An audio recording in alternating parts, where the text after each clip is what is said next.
When Okay. Perfect. All right. Well, thank you everybody for joining us. I appreciate you taking the time to come and talk about our Acadian ancestors in honor of Acadian Remembrance Day. We're recording a month early, but that's going to be celebrated for the 13th of December. So we all wanted to come together in memorial of that. We also wanted to discuss, I have a project that's going to be coming out that I'm actively working on. I've taken on the idea to compile the list of thousands of names of Acadians that were lost during the Acadian expulsion. I knew that there wasn't a complete list of everybody all in one place, and I thought it was really important to have something like that, for the descendants who are doing research and just in terms of memorializing them. So that's kind of why we're here today. I can start with introducing myself if everyone wants to just say, their names and a little about themselves so everyone at home knows who we are. So I'm Nicole Gallant Nunes. I was born, raised, and still live on the North Shore of Massachusetts, just north of Boston. I'm a genealogist, and I've been specializing in Acadian and French Canadian genealogy for about 20 years now. I've published a few research projects on my own ancestors on the Acadian and Quebecois side. And I also admin for several Acadian and French Canadian genealogy groups on Facebook, so you might recognize my name from those. So that's me. Lisa, if you want to take it over and let everyone kind of go after you, I guess.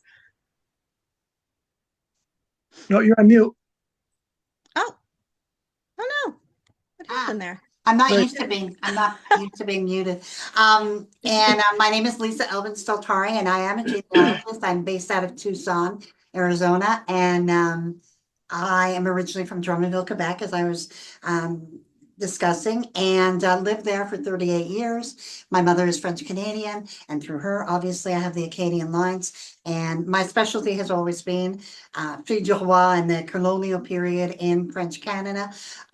Through Nicole, I have uncovered recently all of this Acadian blood. So I'm a newbie to this. I mean, obviously, I understand it, but I really hadn't felt it until Nicole came into my life. So thank you, Nicole, for sharing your knowledge. And then we can Are we going in order here?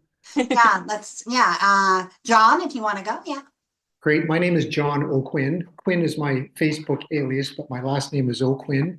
It used to be O'Quin, an Acadian name, and it got Yes, switched of when course. my family, I think, ended up in Newfoundland.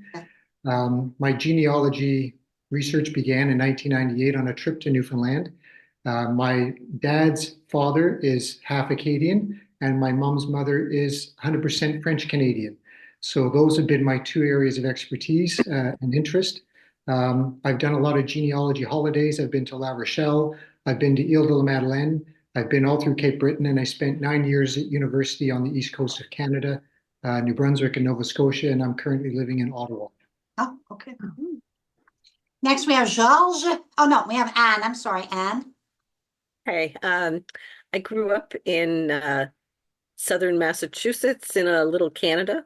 Southbridge, Massachusetts was a little Canada. And I currently live out in western Massachusetts, out in Orange. Um, I discovered Acadian culture when I was actually doing, I'm the family historian. So I had been up at the Manchester Genealogical Society and was looking at different lines, and I came across the name Doucette. And the genealogist who was teaching me about how to do this stuff said, well, that's an Acadian name. And I said, well, what's an Acadian? And that just opened a door to searching out and trying to understand and explore the heritage. I started a blog not a blog, a Substack last February that's called Acadian, and it's my foray into understanding and exploring and questioning our Acadian heritage. Nice. And I've interviewed Nicole twice for it, so. Oh, very good. Which I appreciate. That was so nice of you to bring me on for some of that stuff. It's nice to collaborate, have someone else that is as into it as you are. I tell all the time, like I tell my husband, and the eyes roll, there's no interest. And right, I mean, I think we all kind of go through that, but just to bring awareness and, talk about all these different things related to our culture, I think is so important. Thank you. Next we'll look at Giselle. I love that name, Giselle. Hi, I was born and raised in Shediac, New Brunswick. I fell in love with history in 8th grade. So then I graduated from Université de Moncton in history. And then I moved to Saguenay, Quebec, where I've been living for nearly 40 years now. And I started genealogy in 2017 when the genealogist in our family, my uncle Edgar Leger, he had collected many, many photographs and documents, and we wanted to find a place where to share these documents, and a place where it was free and easily accessible to everybody. So I found Wikitree, and then I've been working on genealogy since then. Very nice. She's underselling the importance of what her and Cindy are doing. The Acadians Oh. Project on Wikitree It's is amazing. Thank you. fantastic. It is. Every profile from the early Acadians up to the expulsion is Yes. well documented and sourced with reliable things. You cannot go wrong. And if you're not using this as a resource, you're missing out big time. The work that you've put in is absolutely incredible, and I commend you for that. Thank you, Giselle. You know, Yes. yeah, Thank you. amazing. Thank you. Yeah. Merci, très beaucoup. Merci, merci. Mhm. We'll turn it over to Georges now. Well, bonjour everybody. Georges Arsenault. I live in Bonjour. Prince Edward Island, and I'm from there. And I've been involved with Acadian history and started doing my genealogy about 50 years ago, so I'm not a young chicken. I've published quite a bit on the folklore. I have a degree in the folklore studies from Université Laval, and I've been researching Acadian history, especially from PI, since the late 1970s.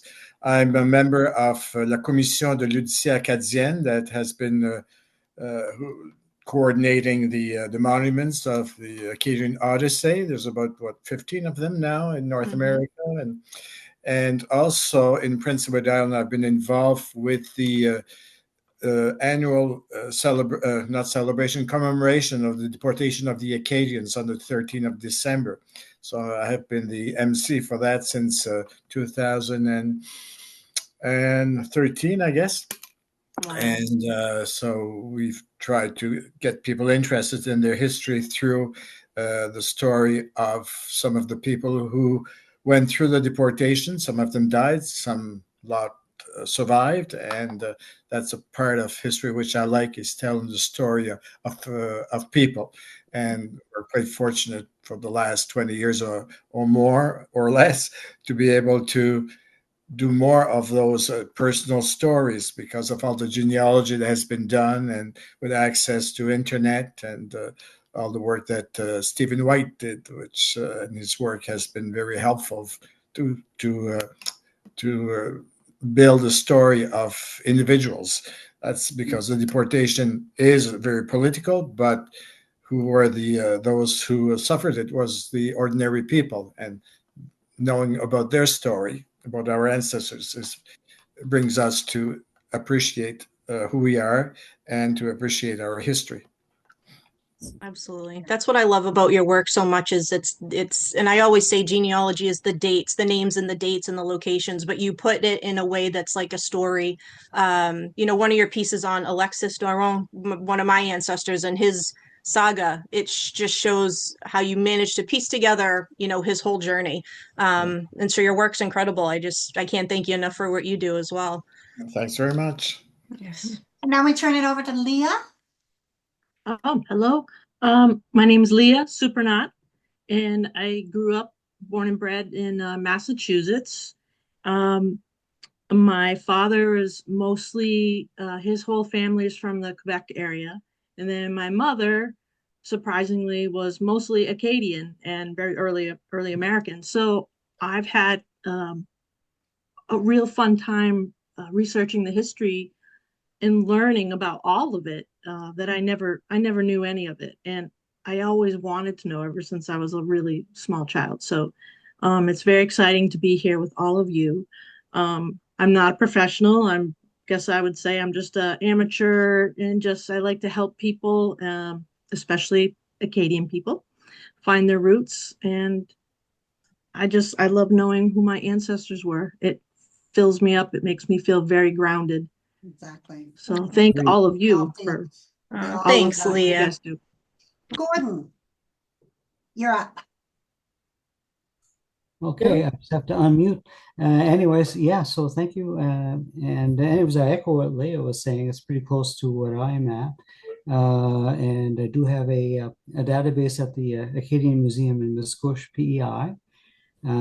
So in large part, just to help people connect with their ancestors. So it really is an ancestor database that I'm working on.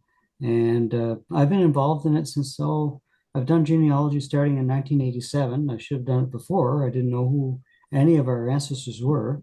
But through the years, it's amazing what you can learn, and now we have it all kind of discovered. So it's interesting for sure. So thank you very much for having me with you. Thanks for all that you do. Having that available for people. I mean, that's so important to know that they have the best resources, the accurate information, available. And for you to do that, I mean, I commend you for that as well. That's a big, big project. And now we turn over to Rick. Oh, I'm Rick Short, and I am the grandson of Aurora Elena Ashe. And she's the first female in the Ashe line that popped up. I'm related to males all the way back to Michelle. I was, I can't say I was raised by my Nana, but very close to her and frequently with her. And I didn't know that anybody wasn't French speaking. And I didn't know that when family got together that violins broke out and everybody played music. I just thought that was completely normal. And I was so surprised to learn that that wasn't everybody else's life. And of course, I got older and got a car, and I was too cool for all that. And decades passed. And now, for the last 10 years, I've been really longing to learn more. And of course, I would never have learned anything before the internet. I wouldn't have known where to begin. And Ancestry.com and the other sites really made it easy for me to learn. And it sparked such an interest in me. And by the way, my Nana is half Acadian through her father and then Quebecois on her maternal side. So this is why, Lisa, you're one of my heroes, because I'm studying Fidois because I've now learned about that part of my family. And then Nicole, because of the Ashe connection, you have become critical to me.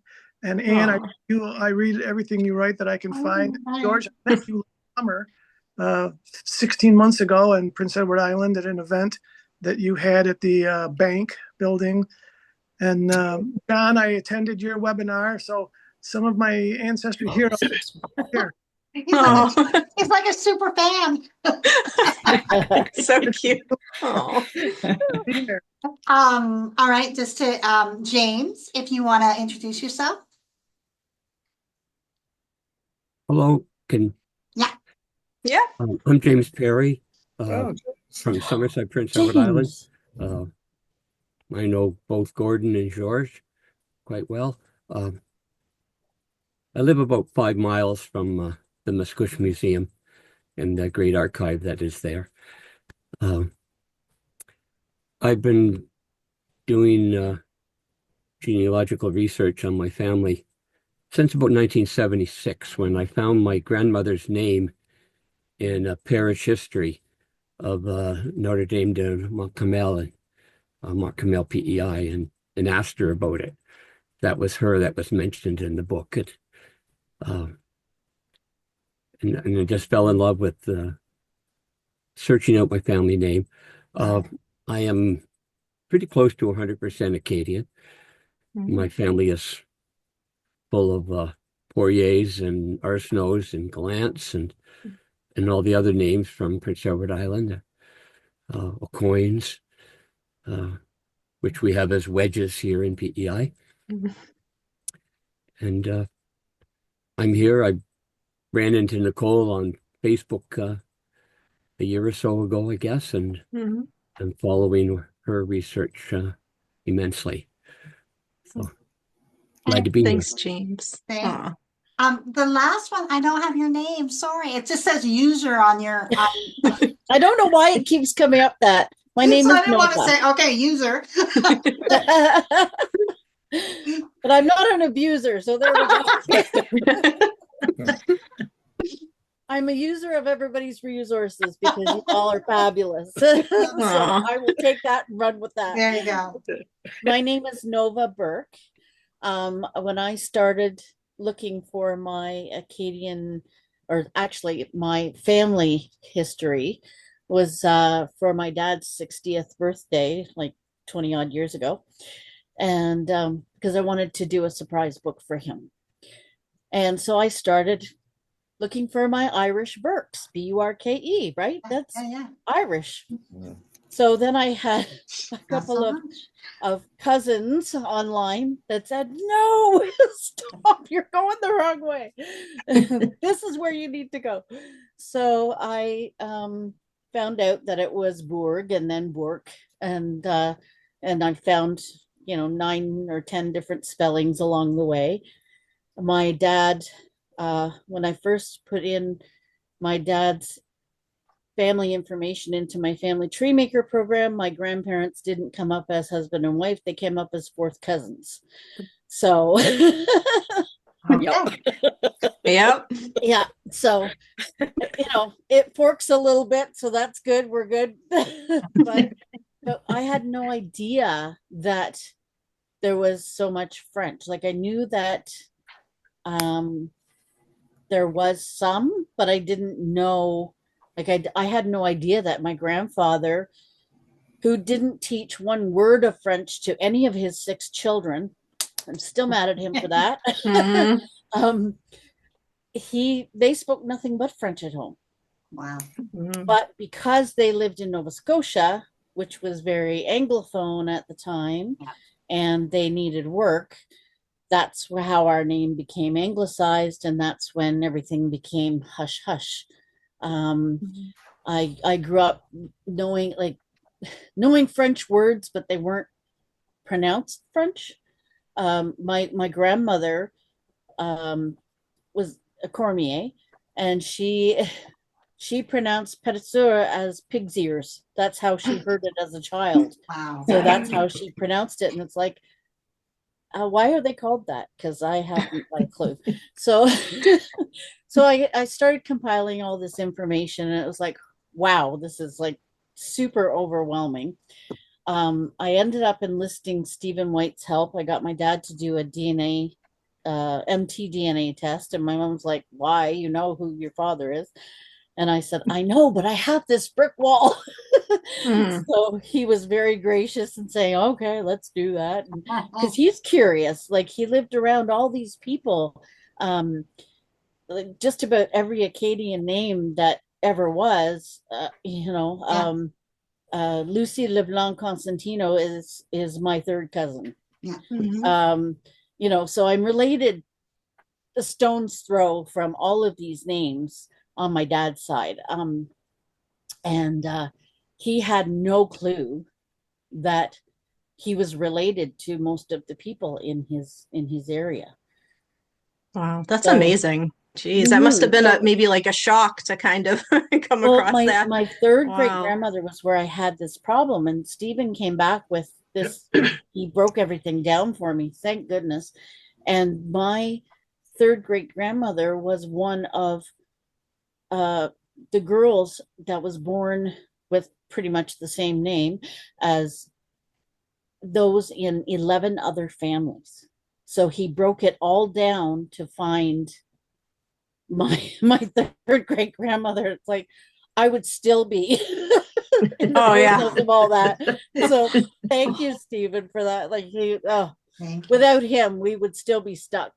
The most valuable asset by far. Every time I speak about him, it's like the messiah of the Acadian genealogy world. I mean, you Yeah. don't get better, you don't get more thorough, better researched. You know, when you look Yeah. at his work, there isn't a question. And of course, new things have come out now with DNA. And Yeah. like, I hope Yeah. that the Dictionary gets an update. Me and Leah talk about this all the time. When is That this? would be wonderful. You know, and I know his health is not doing well right now, so we wish him the best. You know, Yeah. but hopefully, you know, someone's Yeah. picking up where he left off and carries Right. it on, because it's just And I invaluable. live in Ontario, so my mom Oh. is from England, Okay. and I said it's okay, Mom. I did the research. Your family wasn't involved in all that crap. You're good to go. You're a peasant like the rest of us. So, What part of Nova Scotia the Burkes from? my dad's family was from River Hebert, Oh, that's why I thought. but they called it River Hibbert. So when I started looking, I'm looking because they have this weird dialect there, and so they came up here in the 50s, mid 50s. My dad was born in 43, so my dad's 81. Just decided that he's no longer able to ride his motorcycle. Oh. So, boy. which is pretty upsetting because he had this trailer made for his golf club, so he's Wow. quite upset about that. Oh. But I had we had no idea that there was that French connection because everything was so anglicized. Yeah. And if you ever go to the church in Minudi, there's a picture of a big funeral ceremony, and it was from 1930, from the mine explosion at the Victoria Number 2 mine, and that's where my great grandfather was killed.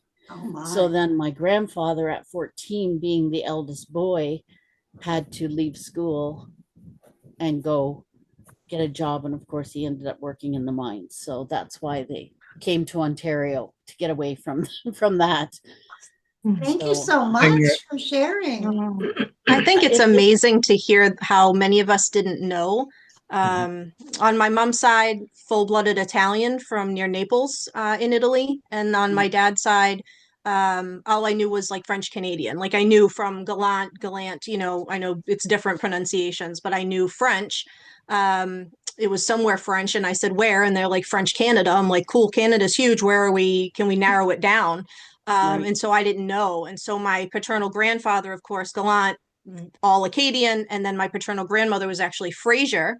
Oh, wow. Originally came over as like a Nice. Scottish Fraser, but very Quebec.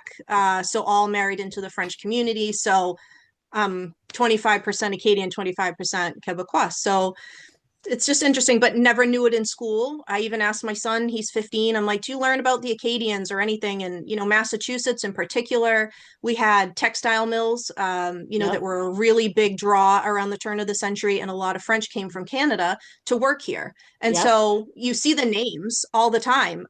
You know, my son's, you know, best friend is a Terrio. And I'm like, you know, you guys are like cousins, right? And he's like, I had no idea. And I'm like, well, if you don't learn it, you know, and we're not taught about this. And that's Yes, why I thought it was my daughter was very upset when she learned that Matt LeBlanc was potentially a cousin.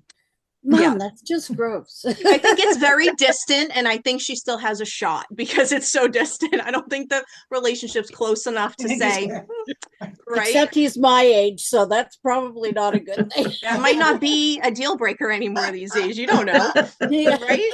Oh, jeez. One of the things that I come to learn a lot about is the persecution that French Canadians, Acadians experienced. And that was a little of a surprise to me. I'm from upstate New York, from the Mohawk River up into the Adirondacks. And a lot of French Canadians and Acadians came down from Canada south into New York State. And everybody had a French name where I grew up. And there was nothing, that was a good thing. It was cool. Like, people that didn't have a French name felt bad. Like, oh, I'm not one of the cool people. And I never until I started reading about the persecution, and I was stunned to hear about the KKK in Massachusetts, it's impressive how bad Oh, things wow. must have been. But in my experience, it was always a joyous part of existence. That nice. Oh, I think it for sure matters like how assimilated everything was here. I mean, it's predominantly English. A lot of the names were changed, from like LeBlanc to White, Yeah. Roy to King. And so a lot of the times it was to be able to get jobs because the French were very looked down upon. And I don't know if that's residual from during the expulsion when the French were sent here, to the US colonies. Like, I don't know if that lingering, their back type of a thing, just passed down. I'm not sure, but it's just, I think it depends, if it's a predominantly French area, I feel like it's just different. And then sometimes when you go into the more English settled areas, I mean, they just wanted to get jobs. And my Italian side did it too. They came, they changed their name. Their language wasn't spoken outside anymore. It was like, it's English. That's it. You're fitting in. And it was their kind of way to adapt and survive, which is sad because from one generation to the next, it was a lot of it was lost. Mhm. It's sad. It was very Two great uncles who lived in Chelsea near Boston, and they were part of a parish, an Acadian parish, Our Lady of the Assumption, I think. Mhm. The church has been demolished since, but on the facade of the church, there was two statues of marble. One was Our Lady of the Assumption, the patron saint of the Acadians, and the other one was Evangeline. Oh, wow. Wow. So Wow. for the people in PEI, I remember reading because my mom and dad went to PEI on a trip, and I remember they went to the Lucy Maud Montgomery Museum, and there was something written that was either on the website for that or I can't remember where I read it, but I remember her having written about the Acadians that lived on PEI that were near them, and they were looked down upon because being that they were Catholic, they would go to church in the middle of the day. And so the English people couldn't understand how they had time to do that. But that's because the English people were still in bed when the Acadians were out in their fields getting the work done so they could take off to go to mass at noon. But I remember reading about Lucy Maud Montgomery actually physically writing that. Yeah, she was from the Cavendish area near Rustica, which is an Acadian area, Right. and the people were quite poor and big families. So some of the boys would be hired to work on the farms for these Presbyterian families, and for them, it was not the Acadians were not seen as being on the same social level as those prosperous Presbyterian families. Yeah, thank you for clarifying that for me. In Summerside, my grandfather moved to Summerside from Muddy Creek, which is part of the parish of Miscush. And as a Poirier, he was born a Poirier. And as I do the research, the first 4 children were baptized Poiriers in Miscush. And then the next children were starting to be baptized as Perrys in Summerside.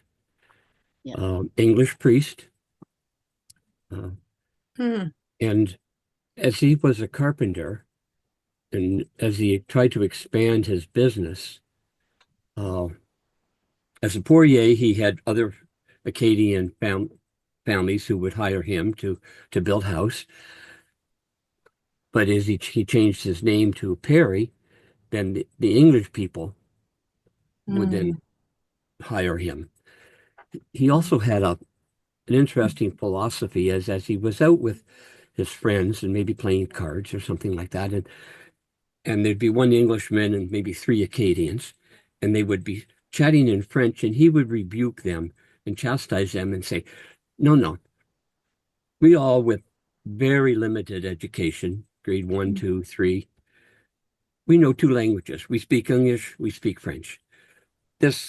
Our friend here, who's an Anglophone, only speaks English, so it's very rude of us to speak French in front of him. And we must have the conversation in English tonight with our English friend. And And I'm thinking that so much helped assimilate and change the language of the Acadians in the Summerside area to English over the years. And it was unfortunate, but at the same time, it was very gentleman I know. Mm, of him And very thoughtful and considerate. Yes. I know. absolutely. Yeah. to Very Wow. accept his empathetic, English very friends empathetic. and change the language of that night Wow. into English. Uh, Mm. and to But- some extent, despite the poor education they had, they were bilingual and the English people weren't. And Mm, that's something that I regret very much so, that I never learned French. mm, But my father was in the Air Force, and we lived in Saskatchewan and Northern Ontario and Yeah. everywhere else in Canada. And French was just not available in the schools at all when I went in those places. So I struggled with my research. I struggle Mm. reading George's books and mhm. smile when I can find them in English. Mhm. I think I've learned more French reading George's books because, again, English only, but I've taught myself to read French enough to get by. But everything I say French-wise it's angelicized. It's how we're, like even the names down here, Poirier. It's like, what? Come on. Like it's you hear it and you're like, that doesn't sound right. But to us, it's the English way. But I wish that we had learned. I think of my son and all the languages he would know. If just one generation had passed it down more, he'd know like Mhm. 5 languages right now. And it's unfortunate, It is very much so. If it gives us hope, I live near Utica, New York, and it's a huge refugee community. And grocery stores have welcome on the door in like 12 different languages. Oh, wow. That's so nice. Excellent. Schools, That's good to see. That's nice. You hear That's a nice horror thing. stories and yeah. diversity and everyone's at each other. So it's wow. I Yeah, it's really just like that. That's cool. schools teach in English only, but the kids are very encouraged to retain their cultural identity. Mm. They have special days for each of their heritages, and that Wow. changes. Every 5 or 6 years, there's a new wave of people that come in. But I mentor a lot of students, and I ask them about this, and they tell me, "Oh no, we don't have any problem." They encourage us to maintain our clothing, our traditions, our culture, so they feel proud to be Cambodian or Somali or Kenyan or Vietnamese or whatever, Bosnian. They're so encouraged and they embrace it. I go to like cultural events and I'm expecting like all the old people to be wearing their clothes, and it's usually like high school kids dressed up in their traditional clothes and doing their Oh, dance. nice. They're very proud of it. So I hope it gives us hope for the future. We've learned something. Yeah. Yeah. Talking about languages, I was in Louisiana a few times, and I was introduced to this George Arsenault, who was interested in history. So he invited me over for dinner, and he couldn't speak French. He lived around Lafayette, where a lot of people his age would speak French, but for one reason or another, he had never learned it. But he was quite pleased to introduce me to his the girl that worked for him, a servant girl. She was black, and she spoke 3 languages. She spoke English, Oh. French, and Creole. Yes. Oh, wow. Yeah. So It's that was kind of very funny, vibrant down there. because often they wouldn't give much importance if you spoke 2 or 3 languages, as long as you spoke English. That you were okay with that, even across Canada, United States, you're not discriminated if you only speak English, but if you only speak French, then you are. But that the woman could speak English, would speak French and Creole. So today we consider that, somebody was who's always- superior, who speaks many languages. Yeah, and there were parts of Louisiana that were discouraged from speaking French, even though the parents Oh, or yeah. grandparents, just Right, like absolutely. in Nova Scotia and stuff like that, because so that's why a lot of them ended up with a French accent, but they weren't able to speak a lick of it, and I think that's the biggest drawback I find with our continent is that we are not expected to know more than English. Mm-hmm. And I wish that it was imperative that we know at least 2. Mm-hmm. That's true. Yeah, here in Massachusetts, the kids actually start in elementary school, picking another language. So my son had the choice of French or Spanish. And I Mhm. kind of said, well, French would, you could help mom, like if you know, but Spanish is so prevalent here. I said, you'll use that. And so he's doing well with that. But I don't know more into high school if there's other options. I mean, get them while they're young and Yeah. really let them soak it up. That's the best time. And me and Lisa were talking a couple weeks ago about like the French speaking in Quebec, where it's like they want you to speak French, more than, if you go and you're trying to get by in English, it's like, well, and they're really trying to hold on and hold Oh, yeah. fast to that, which And is I grew good, up in the but 70s. I grew up during the Parti Québécois and all the separatist movement. And here I am, this half breed, basically, an Anglophone from my dad's side and a Francophone. So but I'm speaking English, and my French mother would say, on parle français, on parle français. Don't Yeah. speak in English. Because we had to hide that I was English. In Drummondville, Quebec, a very, very French part of Quebec. Although there are a lot of English in the Eastern Townships, I was kind of in there. So yeah, I mean, I obviously am fluently bilingual. I didn't choose to be. I had to be. Like growing up. I'm jealous of that. Yeah, me too. growing up, my first words were in French. So, Aw. and then I went to English schools, and, all my aunts and uncles are all French, and, so j'avais pas le choix, as they say. So I had to learn it as on the fly. And we had English and French in school, and I took French. I took French because I was an Anglophone, and that's how I was recognized. So yeah, they hold on to their culture, and I'm very excited that I'm able to educate on the Francophone side. I'm able to really illuminate the French for the American audience. So that's kind of my mission, if you will, to be able to say, hey, this is how we say this. This is how we pronounce it. And this is why it's important. Je me souviens is not just a license plate. It actually means something.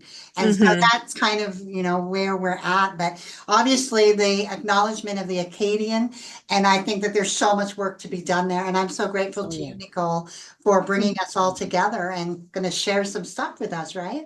Yeah, well, I appreciate it. I mean, and I know everyone watching, anyone that is going to watch the video or look at this project, they probably have an idea of what the Acadian life, the whole lifestyle, the culture. I don't know if many people know about the expulsion to the degree that many of us do, being so invested in the research. I mean, so I guess for everyone watching, I can just explain who the Acadians were. I think it's important to have some context, and to kind of explain what they went through, as a collective, because I think that that's undermined sometimes in the thinking, like, oh, this happened to thousands of Acadians, and it's like, if you really look at it, it's a lot more than that.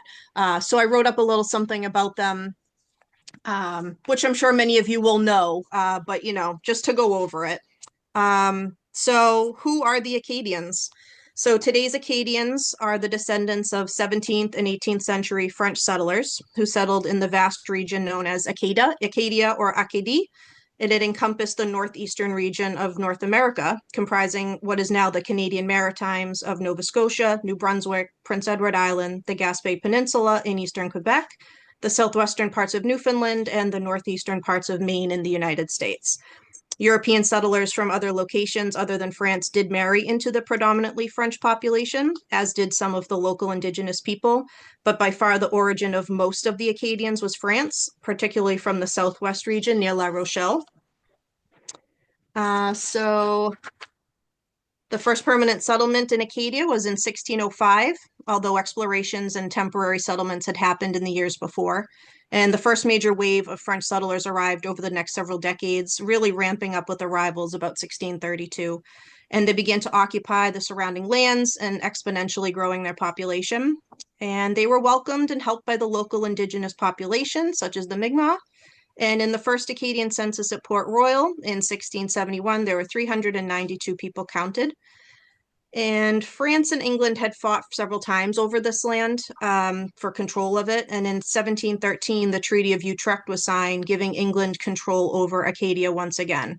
And the Acadians very much felt like their own people, not belonging to either nation. They wanted to remain neutral in any ongoing wars between England and France.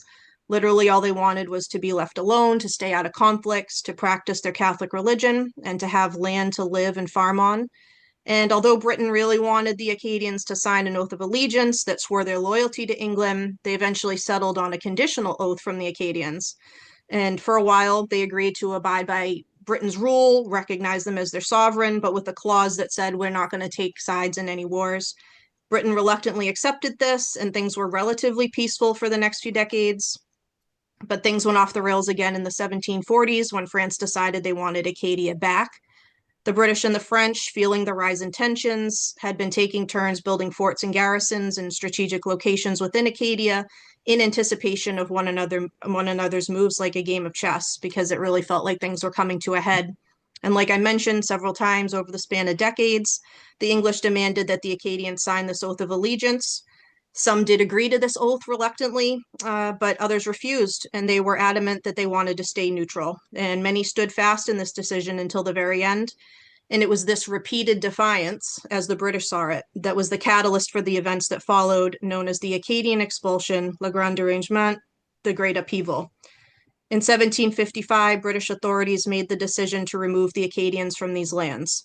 They felt that the Acadians were a threat to them because they were never fully committed to support England, and also because the profitable Acadian lands were wanted for British settlers.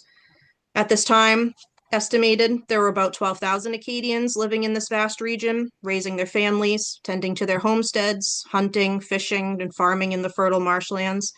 The estimated numbers vary, but most reports agree that about half of the Acadian population died during this time. That's several thousand people, about 5,000 to 9,000 people, according to the range of estimated varied numbers of the population. The University of Maine has some great images available online on their website that you can see. You can see the locations of the Acadians, including the estimated numbers on the maps for the timeline. And I can actually share those with you now, if you give me 1 second to just pull it up on my screen while I talk. Okay. Can you guys see that okay? Yes. Good. Yes. Okay. Just so you have something to look at while I ramble for a moment. Okay, so the deportation process began in the fall of 1755 when the Acadians were rounded up at Grand Prix in Nova Scotia. Everything was confiscated from them, and they were purposely separated from their families. About 7,000 Acadians from the Minas Basin were deported on ships to the U.S. colonies along the coast. So it would be Massachusetts, Virginia, Maryland, Connecticut, Pennsylvania, North and South Carolina, Georgia, and New York. In Philadelphia, 3 ships held about 500 passengers on board for 2 months in unsanitary conditions without warm clothing or enough supplies, where many died. In Connecticut, there was an outbreak of malaria on board one of the ships, causing the loss of about 100 Acadians. And it's noted that about half of the passengers going to South Carolina died en route. In Virginia, the Acadians weren't even allowed to get off the ships. Instead, they were held in the ports for 4 months before being sent off to England, where they were essentially held in concentration camps upon arrival until their release several years later. Many Acadians who escaped these initial roundups in and around Grand Prix fled east towards the St. John River, but many were ultimately pushed out towards the St. Lawrence River in Quebec or captured by the British. Thousands made their way to the Miramichi region, where there was a refugee camp called Camp d'Espérance, or Camp of Hope. There were about 1,700 Acadians there that first winter, and the conditions were horrible due to the weather and the lack of supplies. And so several hundred of them died of starvation and exposure between 1756 and 1757. Many of those losses were children. Then smallpox hit the camp the following year, causing even more losses. There was another bout of starvation that hit the camp in 1759 and 1760. While all this is happening, over 1,100 more Acadians were sent directly to Quebec, where about 300 of them perished soon after arrival from the smallpox epidemic that hit the area. And I'm going to go to the next image. Many more had fled to Prince Edward Island, which had been spared from deportation so far. In the fall of 1758, about 3,500 Acadians in Prince Edward Island and Isle Royale were deported on several ships, but this time directly to Europe. About 1,000 Acadians were tragically lost when 3 transport ships sank in the Atlantic in just the span of 1 week. The date of the sinking of one of these ships, the Duke William, was the 13th of December, 1758, which is now recognized as Acadian Remembrance Day. The other ships that were lost was the Violet, which sank around the same time and very close to the Duke William, and the Ruby, which hit the rocks and sank along the coast of the Azorian Islands in Portugal. The ships that did make it to Europe also suffered extensive losses. 1,000 Acadians were put on board one of the 5 English ships that left PEI and Isle Royale in the fall of 1758 and disembarked in St. Malo in January in 1759. Only about half of the passengers survived the crossing. So about 500 Acadians were lost at sea during those voyages due to appalling conditions on board. The spread of disease, exposure, dehydration, and starvation were rampant. Of the 500 or so remaining Acadians that managed to survive the passage and arrive in France in 1758 and 59, a large percentage died shortly after arrival. Some Acadians found refuge on the islands of St. Pierre and Miquelon, located just north of the Acadian coast of Newfoundland. But eventually the Acadians were removed from there as well. Some were deported and sent back and forth multiple times. So for the Acadians, they didn't find any peace or rest in these turbulent years, being aimlessly moved around from place to place where they weren't wanted or welcomed. Many families who were separated during this time were never reunited. They had no way to know where their loved ones were or if they were even still alive. I'll show the next picture. No one was untouched by the devastation and heartbreak, not a single one. Every one of them knew someone who suffered and perished during this horrific ordeal. Maybe it was their spouse, their children, their parents, their siblings, their extended family, and their friends. Maybe it was all of them. It was loss after loss for those who miraculously survived, but they were never the same. How could they be? These actions were premeditated, intentional, and deliberate. It was a planned extermination. It was a great and noble scheme, as the English once called it, and what became the title of an excellent book about the Acadians by John Mark Farraher. Once the Treaty of Paris was signed in 1763, the Acadian exiles were finally free to resettle. Some chose to return to Acadia under the guidelines that they were not allowed to settle in specific areas, and there couldn't be too many of them in one place, likely to limit the possibility of an uprising, but also to purposely dampen the culture. Many chose to go to Louisiana, which was then in control of Spain. Acadians began arriving there in 1764 and welcomed many Acadian settlers over the next decades, with about 3,000 Acadians settling in Louisiana during this time, coining the name Cajuns, stemming from their Acadian roots. There were some who went to the Caribbean islands, some who chose to stay in France, Quebec, and the US states they had been sent to. And at the start of the 19th century, there was about 8,500 Acadians in Nova Scotia, Prince Edward Island, and New Brunswick. And the Acadian population growth during that century was remarkable, as the Acadian population was already at around 87,000 at the time of the Confederation on July 1st, 1867, which was the creation of the Dominion of Canada, and at about 140,000 at the turn of the 20th century. And that's just Canada. There's many more thousands around the world. And I'm just gonna pause that for a second. Okay. And so we've come to hear stories of our ancestors and our cousins who refused to surrender by refusing to sign the oaths of allegiance, Broussard's resistance in the backwoods around the Bay of Fundy, the Acadian passengers' revolt and recovery of the ship Pembroke from the British headed for South Carolina, the determination of some Acadians trying to walk back home on foot or traveling the coast in open boats thousands of miles back to Acadia, the Mi'kmaq allies burning the Acadian villages on the north shore of Prince Edward Island as the Acadians were being deported, so the British couldn't use any of it, and the heroic story told by a handful of survivors of Noel Doron, seen as the honorific grandfather of the Prince Edward Island Acadians, who calmed everyone on the Duke William as it sank in the frigid Atlantic Ocean in December of 1758. Their strength and resilience is awe-inspiring. There's now memorials and plaques commemorating and honoring the events of the Acadian expulsion all around Acadia and beyond. And we've had some incredible historians and genealogists painstakingly rebuild our family history over the last few centuries as well. Acadian genealogy is particularly challenging because many of our vital records of birth, baptism, marriage, death, and burial have been lost or purposely destroyed during the upheaval. And working with the limited information that survived and were preserved, they were able to reconstruct families back to the time of the early settlement and then make that information available to Acadian descendants today, which is so important. So those are the main facts. As brief as it was, you can feel the devastation there. It's palpable. There's memorials for catastrophic events like this around the world, such as war memorials, memorials for the innocent lives lost during the Holocaust, where countless names are listed. And those are some specific examples that come to mind. And it dawned on me that there's no list of all the Acadian losses all in one place. And so I decided to create one. It's the hardest project I think I'll ever work on. It's heartbreaking and maddening, but it's necessary. If they can go through what they did, I can do this. This is how we honor them. This is how they live on, by speaking their names and telling their stories. This is how we make them proud of the descendants they never could have imagined when they were in the literal depths of hell. There's no way that they were thinking hundreds of years into the future about the legacy that they would leave behind and about the torch that they've passed on for each of us to carry and ignite the world with. With so much out of their control back then, this is something we can do for them now. They're not lost anymore. We found them, and they will be carried with us as we go forward. Well said. Great job. Very Thank good you. job. Fabulous. Beautiful. Oh my gosh. Thanks. You I know, just you- wanted to give the insight of why a list like this is important. I don't think everybody understands the trauma, that was there. It wasn't a quick event. This went on. I mean, we think of it as, until the Treaty of Paris in 1763, and that was not the end. There was still so much loss occurring. A lot of the people that went to Louisiana, they thought this was going to be great. They got there, they passed from diseases and, the tropical climate, then down into like French Guiana, you see the losses. They just got there.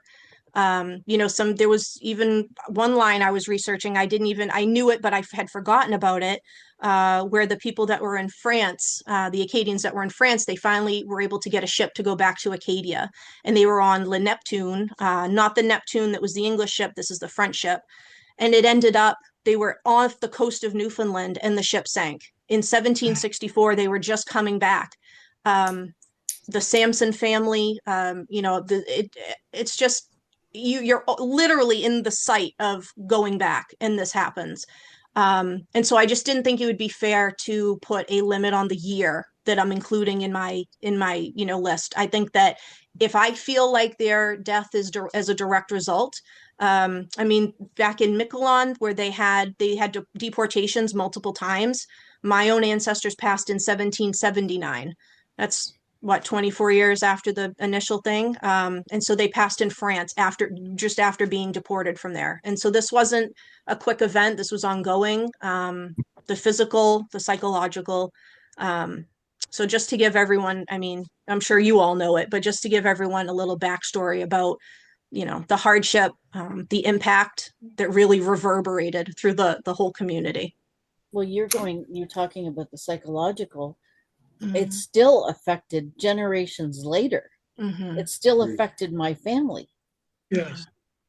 And that's why I was never taught or even about my French family.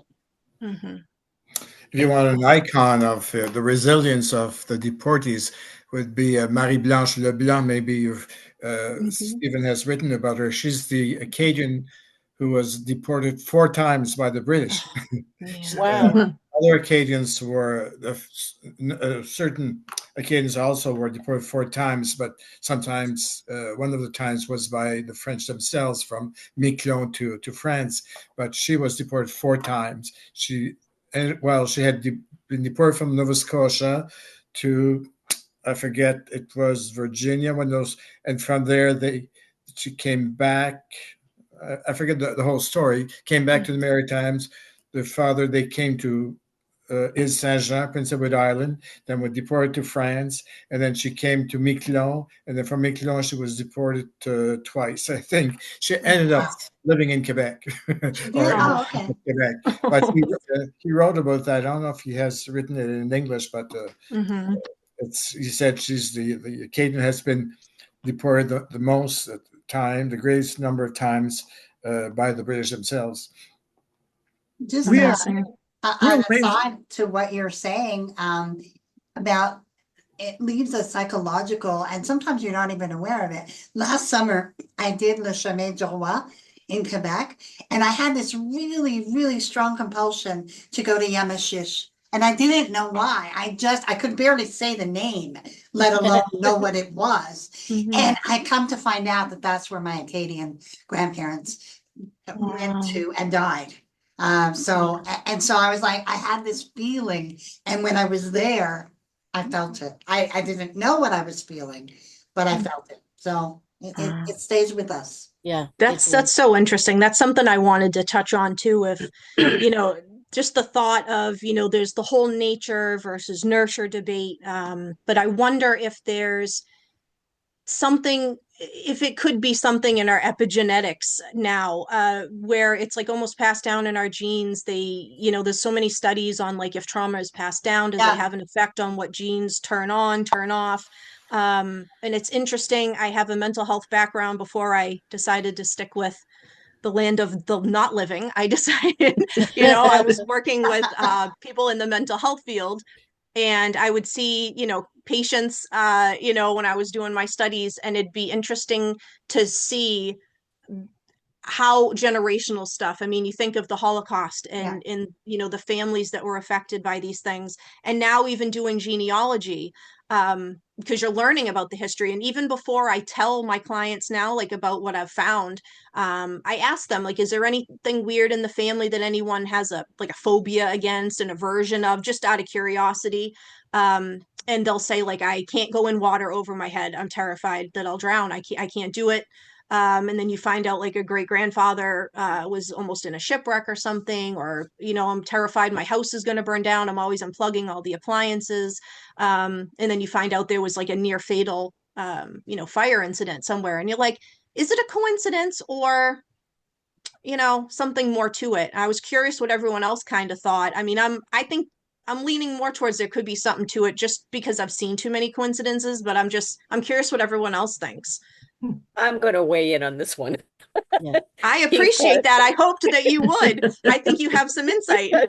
This is a question that haunts me, which is how long does a major trauma that happens to a people persist in the generations that follow? And within the indigenous communities, there is a belief that an action taken in the now affects 7 generations to come. So that's not a new concept, right? And it is something that haunts me. What does it become? Culture? Does an adaptation to a trauma then become a part of the culture? Is that part of the invisibility of the Acadian people? We don't want to be seen because being seen is dangerous to be seen, right? So being accommodating and within the group, we can be loud and boisterous and party, but not so much unless someone unless we consider somebody part of it, right? You and I, Nicole, talked about that experience of cousinhood, right? So you step around somebody, right? And you kind of suspect that maybe you're related somehow, but you're not quite sure. So you have these little conversations, right? And then all of a sudden you find out where you're connected, and wow, and yap, yap, yap, yap, yap, yap, yap, yap, yap. But it's that innate draw that is so popular in us. I mean, just so many of the Acadian population just so want to connect to their past, so interested in genealogy, and to have that desire when you meet someone, like, what are your family names? Where were they from? Who do we share? It's just this. It's almost like a genetic thing now. And I don't know if it's cultural because I wasn't in the French culture growing up, but now I'm just like, where are you from? Oh yeah, we share all these people. Me and Leah have been for years now trying to make a list of all of our connections. We keep saying it, and every time I post in one of the groups, you're like, we share them, we should put it on a bingo board.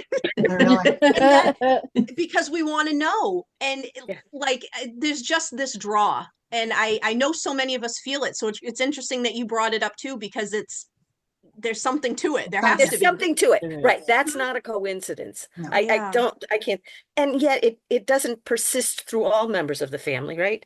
I mean, your son is not interested in genealogy. Not interested in anything. I can't 15. Get them. I Yeah. can't get them to read my Acadian. know. It's other people, right? We get the eye rolls but then we find people who share our passions, and you go, where does that come from? Where does that kind of connectivity come from? I don't know. I discovered my grandpa's brother. He moved out west and had his family out there. So out west Canada, so Alberta. And he didn't teach any of his family French either, even though that was their first language. So I connected with, I guess she would be my second cousin once removed or something. And it's interesting how we're very similar in the way that we were brought up, in the fact of coming from the same background initially, but neither of us were taught any French. The kids weren't taught, like the brothers, it's almost like that embarrassment, like you were saying, like everything had to be hush hush because of where they lived. And now from what I'm seeing, and as Acadians are connecting, we're getting louder, because now we're saying we're back. Yeah, we're here. Yeah. It's good to know. see that too, I think, in the groups. And that's something that I noticed too. Someone asks a question, hey, I'm researching this family or something, and there's 20 people. Oh, yep, sure, I can help you. Yep, 1 second. Here you go. Point you to the right way. Everyone's so helpful, and just wants to jump in and just save the day, I guess. And it's just amazing to see that camaraderie, and really looking at it like, wow, we're all family, because we are. And I think when you realize that, it makes it really hard to, not want to help and not want to share and find those relationships and connections. It's just really My interesting that biggest so downfall- many. My biggest downfall is I end up going down rabbit holes because Same. there are too many bloody kids. It's They're- like, And they're all named Marie. yeah, So Joseph. I all think of them. beyond relationships, there are even hobbies and habits and things that we're drawn to. Acadians are very musical. Most of my siblings are artists, musicians, songwriters, people who play instruments. Like me, I've recorded albums. And another one of my hobbies for my life has been restoring vintage hand tools, things that are over 100 years old. Sure. And somehow I became a specialist in restoring hatchets and axes, things that were handed down from like somebody's great grandfather, and it meant so much to them. That was long before I understood what hache meant. Oh, nice. And my That's uncle, so interesting. Wow. and Michel Haché was noted as a great sailor. And my uncle went to the New York State Maritime Academy and became an officer in sailing vessels. It's all, when I look back to the 1700s, 1600s, everything I read is happening today in my family. That's so interesting. It keeps bringing it back. Like that's wow. Yeah. Jeez. That's really interesting. I was born and raised in an Acadian community, and my grandparents never talked about the deportation, or nobody around us knew if they had ancestors who had been deported. It's just when I started working on Rickettree and I connected to my ancestors, I realized that the house where I was raised was built in 1810. And that's just 55 years after the deportation started. And this man, Amable Léger, his father was at Camp d'Esperance. He was a prisoner at Fort Edward. His father had been deported to South Carolina. His maternal grandparents died of starvation on the Mississippi bank. But we never heard about that. Never. We didn't know. They talked to us about the Spanish flu, the Second World War, but I think what united us as a community is a shared history. They knew about the Acadians in general and their plight, and we shared an identity, history, language, culture, I think. But they didn't know about the details. It was too painful. Yeah, I want to Like it just was make a too comment painful. on. Oh, I'm sorry, Lisa. Go ahead. Oh, no, I was just thinking like, you know, it was too painful to like talk about, like on some level, they kind of Maybe. just skipped over it, you know what I mean? And said, okay, Maybe. we're still here. Let's focus on the living. I don't know. Yeah, they were all farmers too, so maybe they didn't have time Mhm. to No. think Yeah. about Go that. ahead, Ann. Yeah, I was thinking about Nicole's list too, and knowing Acadian our Acadian history or knowing more about it, and knowing the names of some of the ancestors or extended family who died. The I didn't get the full felt impact of that until she asked for, give me some of the names. I want to make sure I want to get everybody. And I'm working on a story about a Vigneault line, and there were two family members in there who died during there. And so when I said their names out loud, I ended up having a crying jag. And I said, where on earth does this come from? But it was the saying of the name of the person Absolutely. that made the difference. Yeah. Yeah. I think And the I other feel that too. Oh, I'm sorry. Go ahead. No, I was just going to say, speaking about names, when you're starting to do your family research, and for me, there's similarities between the French Canadian research and the Acadian research as far as families, the large family numbers, and the records are a lot easier to access for French Canadian families than Acadian. Mhm. But again, I really enjoy the hunt for finding those records because, like saying the name, it really validates or brings to life who those people were. And Yeah. to find a marriage record, for example, which is a bounty of information, the parents of the bride and the parents of the groom are listed.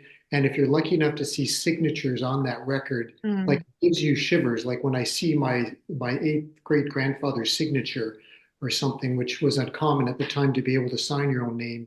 I think that's just gold when you see that and to see a Yes. record. And I'm very fussy. I try not to spend any money on those things. So I do Nos Origines for the parish locations and dates. Mhm. And I go to Family Search and I manually go through the parish records. I don't do any searches by the book. I do them manually. And I found hundreds, all for free. But to see the signature just gives me shivers. And I think it is so worth it.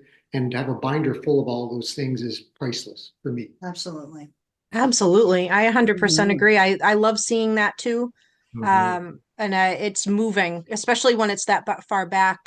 With my work on my ancestor, Michel Haché de Gallant, he was well educated. I was able to sign his name. And so we have like a triple marriage record. And Yep. George, I know you spoke about this in your, research for the Haché Gallant line.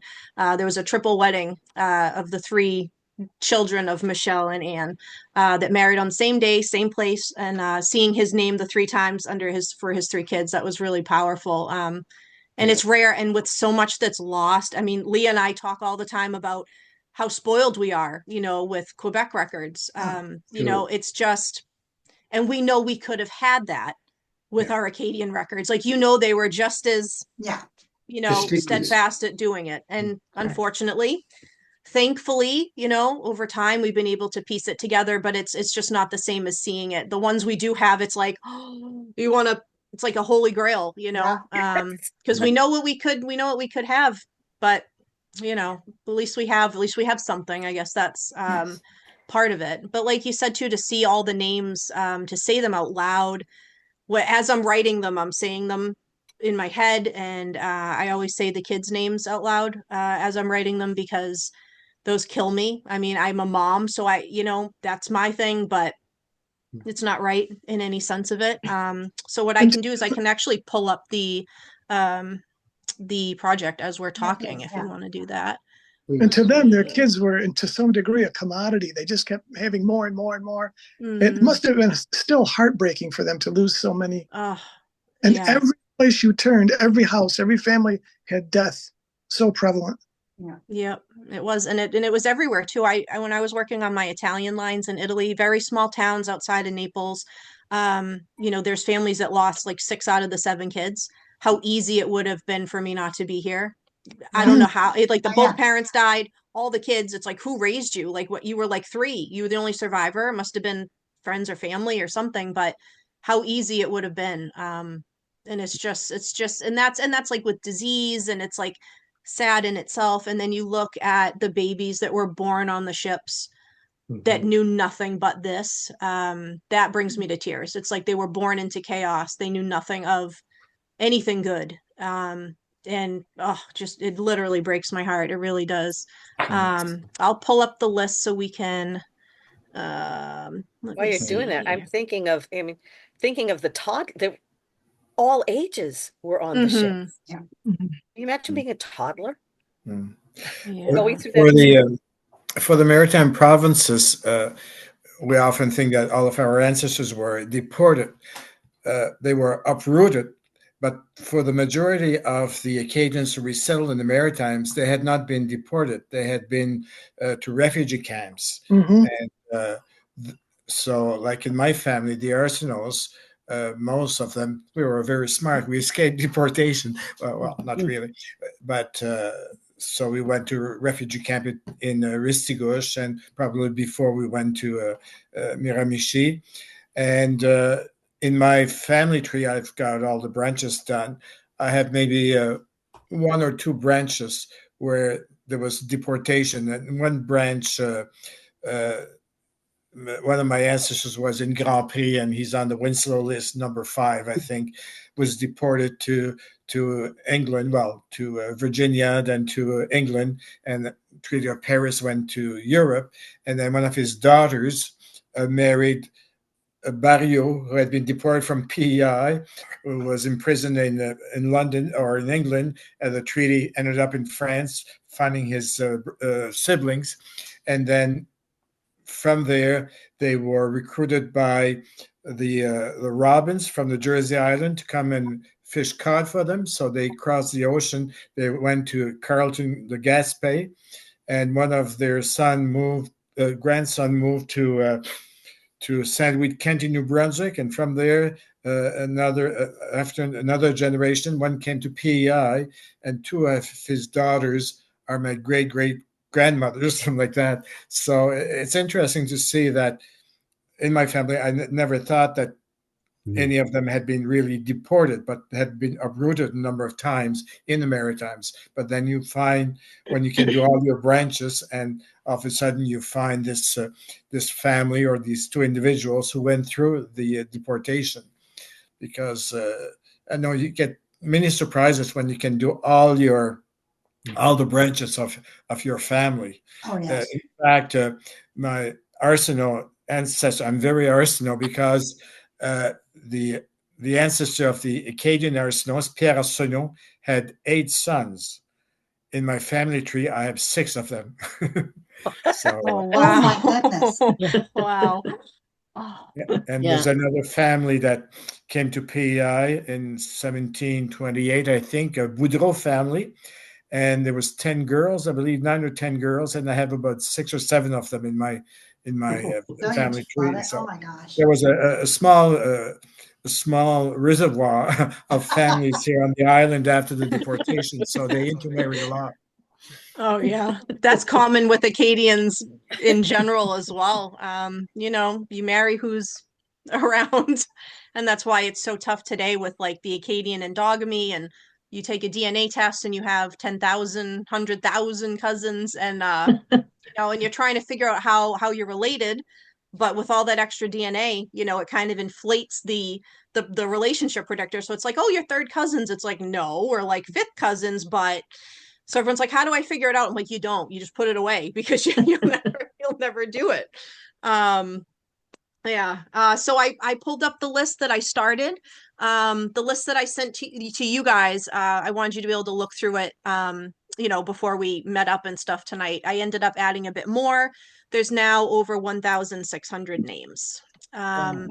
Well So done. what I tried to do is, each line is the person. It's their name, their spouse's name, and their marriage year, if we know that. Their parents' names, their marriage year, their date of birth or baptism, their location of the birth, their last known location and year in Acadia, if we happen to know that. The date and death of burial. Then we have the location of the death, their approximate ages, I think is important to note. And then the note section it's a lot. You're looking at each name and knowing that they passed, and you're looking at their information, and then you're seeing all the destruction in a particular family. And it's not noted, to, dramatize the horror of it. It's just, it needs to be known that this reverberated through each family, through each generation.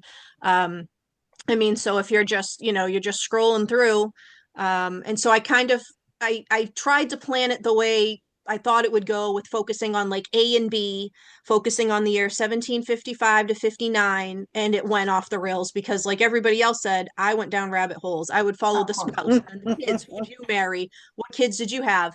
And so like some of them, like our cement there's unknown children. We don't even know their names. Okay. But I'm going to put them on there. Yeah. So we know if they were on the Duke William, I would note that. A lot were in Quebec. I'm trying to figure out where exactly they were before. I'm finding that a lot of Acadians went to Prince Edward Island and then were like, nope, get out of here. And they ended up going right to Quebec from PEI instead of, being deported to France. So that was something interesting to see. I knew it happened, but it seems like a lot. You have Miquelon, you have some out in the Miramichi region. And the conditions out there were just so bad that at some points they just surrendered to the British because, they were going to starve, and they literally had no other option. And they fought a good fight for years, just trying to survive out in the woods. I don't know how they did it. But so, basically it's just so sad. Some of the ages, like 4 years old right there, the Aucoin family, some of them we don't know if it's unknown, but we know that they did perish. So I would just note that.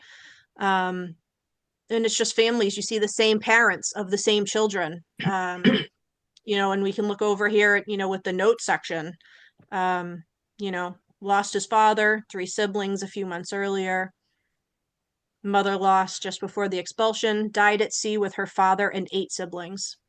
And that's not the only one. It's 1, 2, 3, 4, 5, 6, 7, 8 of them. I'm looking at the, I think it's the Bolio family there. It's just unbelievable. And it gives me pause, and I will work on this for a while. And then I get overwhelmed, and then I say, you know what? I need to go for a walk, and I need to it's clear my heartbreaking. head. It's a lot. So that's the list. I'm gonna obviously have to release this in parts, because it's just going to be massive, and I hope to get everybody. So as you're going through your trees, if you come along somebody and you compare it to the list, that you have, and you want me to add somebody, just let me know. Of course, there's blanks there for their last locations. I want to be able to fill that in. And then you see location of birth, Acadia. Like, I hope I can narrow that down at some point. Like, without the records, we really don't know. We're looking at like later census records to kind of see where the family was at a certain year, where they were having children, if there's any baptism records left, any marriages, to kind of narrow it down. And So, sorry to Mhm. interrupt. No, go ahead. Acadia is Mhm. essentially was Nova Scotia. Yeah, Nova Right. Scotia, the border for like where New Brunswick borders it for Beaubasson was a big community. So I would include that as well. And then like the Minas Basin, you have the Bay of Fundy, like it's that whole connecting peninsula area. Usually if it was PEI, we would know generally, because usually on the census, the 1752 census, the LaRock census, that usually helped us know where somebody was just a few years before the deportations happened there. But like I said, some were in PEI, and then 1760 something, they said, oh, we got to go 1750 something, 57, 56. They're like, we got to go. Well, let's go to Quebec. And so many died from smallpox. They had no idea. probably that was raging. I doubt they would have went if that was the case. Nicole, but- that's actually what I discovered, that my Yeah. Acadian people, I didn't think they were victims or whatever. I just thought, oh, they went to Yamashish and Mhm. Bestal, it was the Bestache. I don't know, for all my French, that particular name escapes me. Maybe Giselle can help me, but Bestache. Oh, yeah, yeah, yeah. Bastarache. Wait, Bastarache. that's it. Bastarache. Yes, Yeah. and so they Bad. went to Yamashish, and so he died in 1757, and then she died in 1758.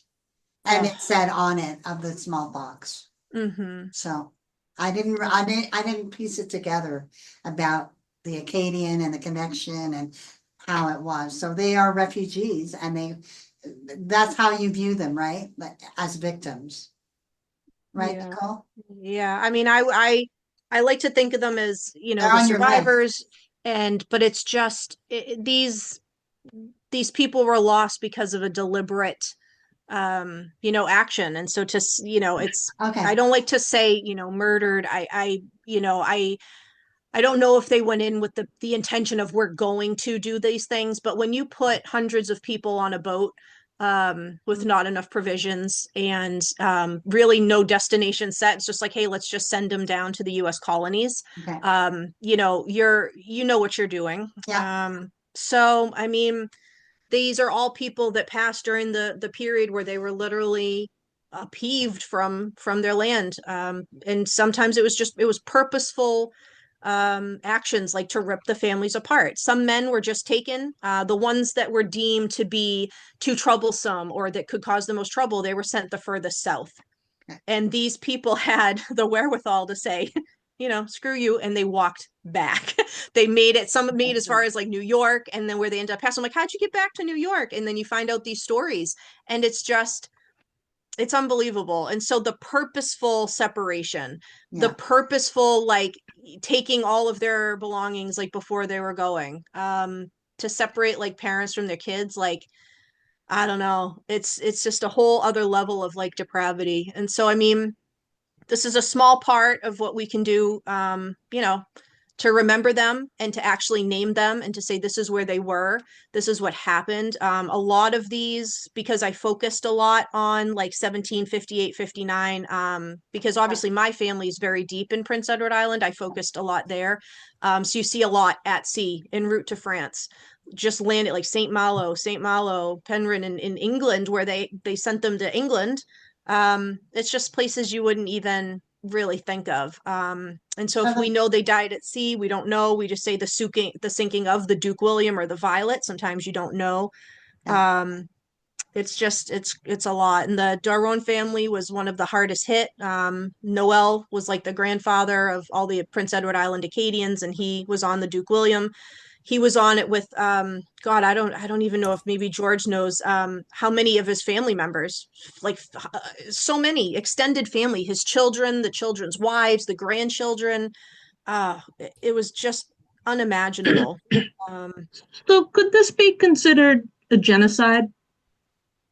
I mean, it's up for interpretation, but But people argue about that, don't they? yeah, they Is do. it I an know. ethnic cleansing? Is it a genocide? Yeah. When Yeah. you look at the actual definition, I can't see how it doesn't fit here. The purposeful, destruction of a culture, of a people, from a region. I feel that way. I mean, I don't know if they, you don't know what they were thinking. It's their actions speak louder than their words, though, and what they did made it seem like it was a deliberate thing that they wanted. They wanted them gone. Yeah. How gone they wanted him is when 5,000 to 9,000 people are lost, it's hard to Right. say that it wasn't that. The Right. first They ship took that their got there, like, land. oh yeah, the first ship They that got there, burned like, their oh houses. geez. They slaughtered their food. I mean, Mm-hmm. Yeah, I lean that way. I mean, everyone else can chime in as well. That's just There's some, it was either, I can't remember off the top, and maybe the historians in this group do know what this is, but it was either a Massachusetts governor or a Nova Scotia British government agent who wrote down that the purpose was to separate the Acadians from each other and to not allow them to ever coalesce again in large groups. And the purpose of that was so that they would have to assimilate language and culture with the larger English Protestant communities where they were being sent. Yep. Yep. I remember that as well. Yes. Yeah. Well, And you just know, the writings before as well, like we're sending all these ships. This is our plan.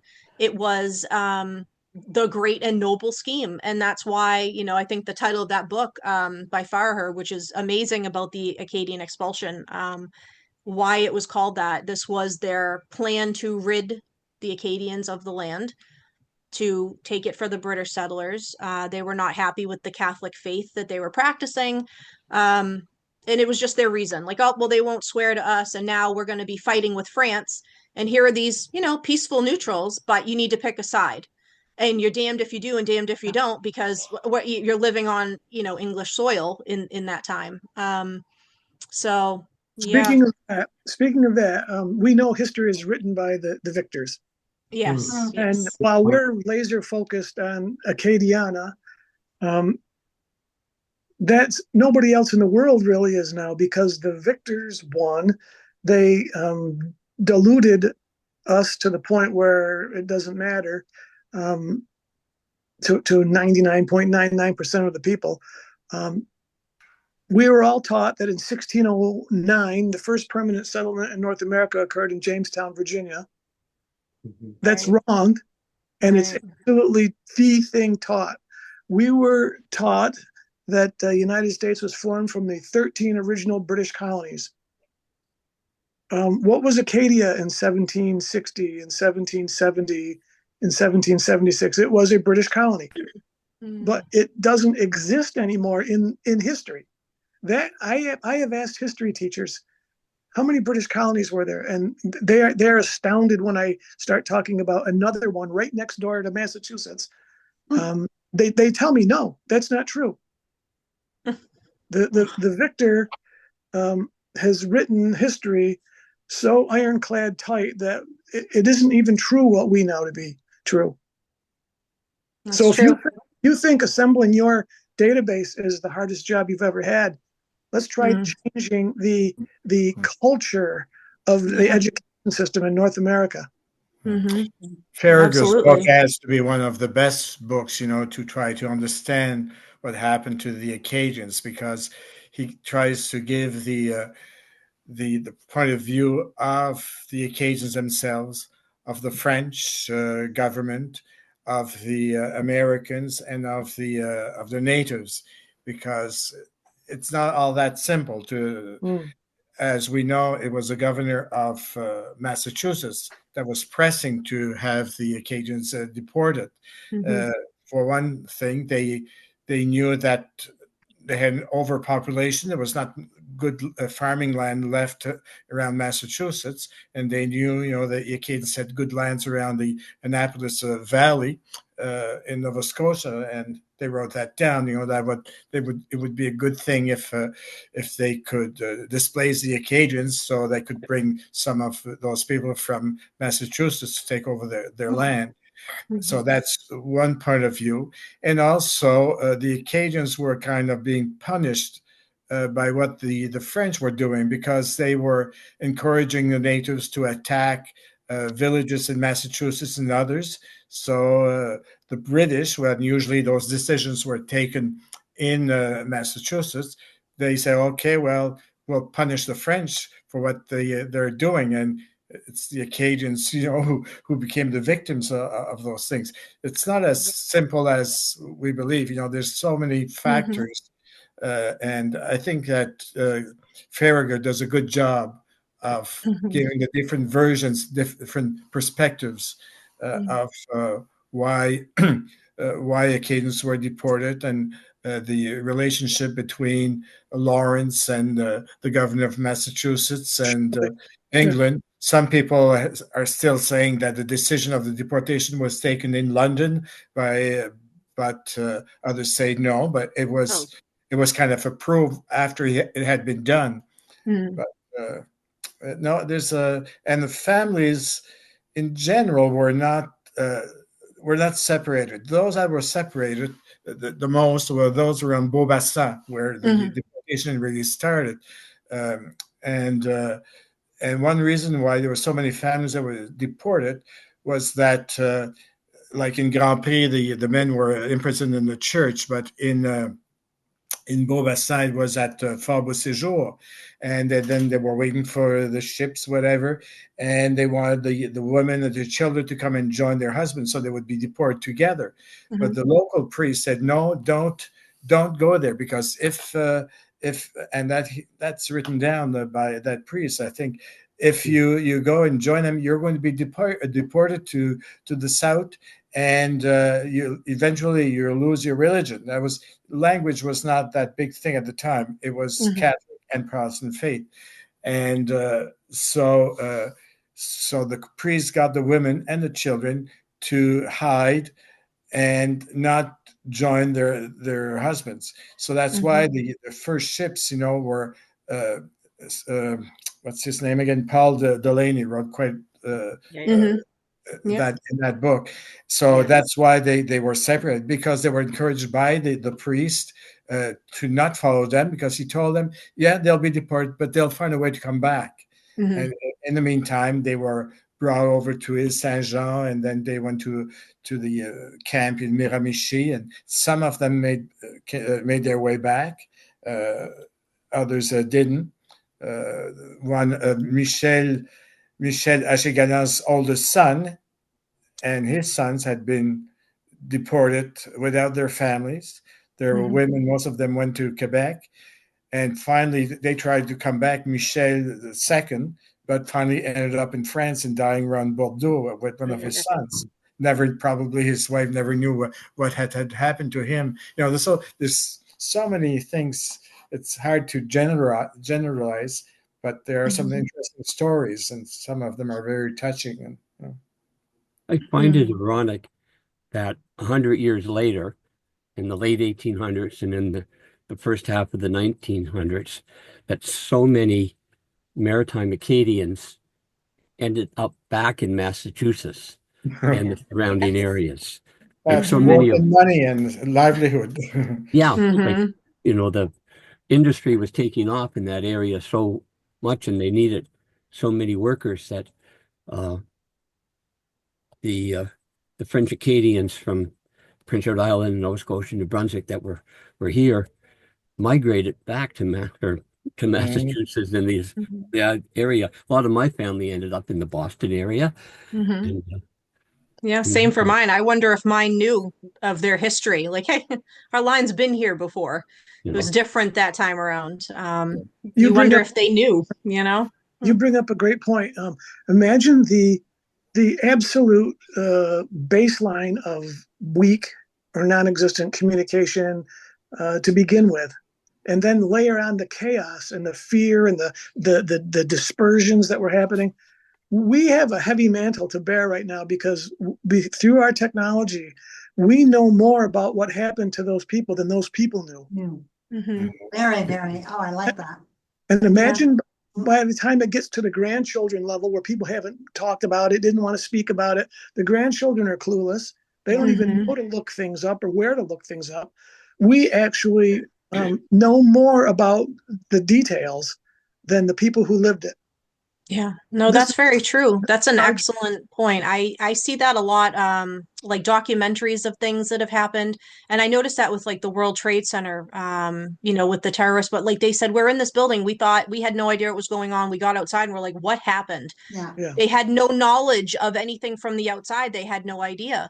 And so that's an excellent point. Being in it and then to just be somewhere and you're like, well, we'll get back there soon. They'll know where to find us. And that just level of confusion and just like bewilderment. How do you even comprehend that? And I don't think many did. That's a good point to make. With your And project, also, you have to distinguish between different types of British people. The government or the governors, whatever, they were kind of afraid of the Acadians. They thought they would come back together and attack the British settlers. But then you had these entrepreneurs from Boston or from England or Jersey Island who were Protestants, and they recruited Acadians to come back to the island or to the Madeleine Islands to work for them. They needed cheap labor. They needed so they were trying to encourage Acadians to come back, and the Acadians said Acadians wanted to have priests for them. So these entrepreneurs, they wrote to the Bishop of Quebec, would you have a priest to send to us? Because if we have a priest, we'll be able to keep them to work for us. So it's interesting. Just a few years after the deportation, here you have the British trying to send them out, and other British citizens who are entrepreneurs, who are there for the money, whatever, want to bring them back to work for them. So it's it's interesting because it's a contrast, in this just a few years after the deportation. By 1764 in Nova Scotia, finally the government, the British, had accepted the Acadians could come back as long as they settled in small communities in different areas. Most of them didn't get their land back, and they ended up in less fertile areas, but they were permitted, starting in 1764 officially, that they could come back. But as long as they settled in small groups in different areas.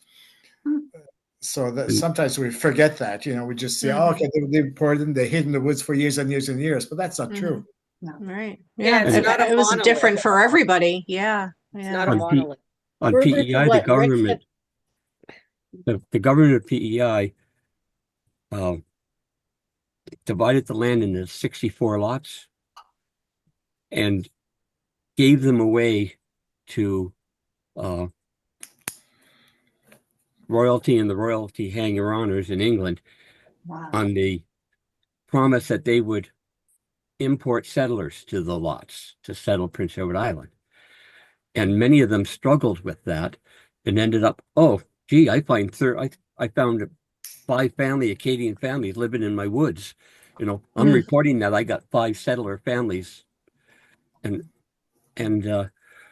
encouraged the Acadians to resettle in PEI in some areas to satisfy the demands of their contract with the government. And